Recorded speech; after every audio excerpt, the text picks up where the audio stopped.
Hello and welcome, my name is Charlie Roscoe and I quite enjoy in the lead up to a Formula 1 race just jumping into F1 2016 and punching out a few laps in the time trial, just sort of seeing how fast I can go, seeing how far up the leaderboards I can get.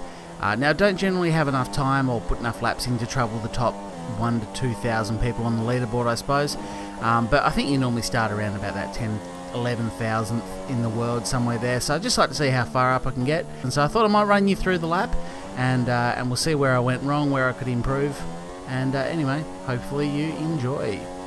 Right, now as you make your way up to 8th gear down the front straight, coming into Abbey, wait for the 50 metre mark, pump it down to 7th, tuck in, clip the apex and get back on the throttle as soon as you can. Unfortunately I was a bit wide, which wasn't too bad, but then coming into Village I was quite happy with that actually. I got the turn in at the right time, back down to 2nd, which sets me up for the loop. You don't want to accelerate too hard out of here, feather the throttle because traction is the most important thing, otherwise you ruin your run. Aintree of course is flat, straight down the Wellington Straight, and coming into Brooklands, this is a corner where it is very easy to understeer because you're hard on the brakes.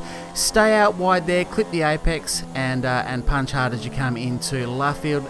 Deliberately go out wide, pull it back towards the apex on the acceleration point, and of course you are flat through Woodcote.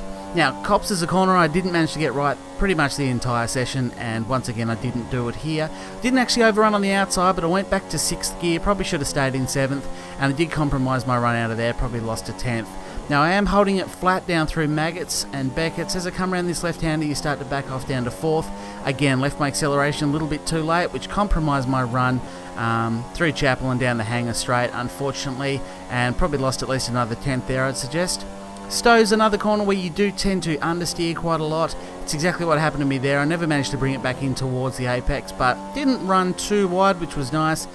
Coming into Vale, I actually ran in a little bit too deep, which cut it too shallow for turn 17, and then of course you want to try and hold it flat through Club if you can. It wants to oversteer on you there, but I managed a 133.1, which put me 2,511th overall. Thanks for watching, and hopefully you enjoyed.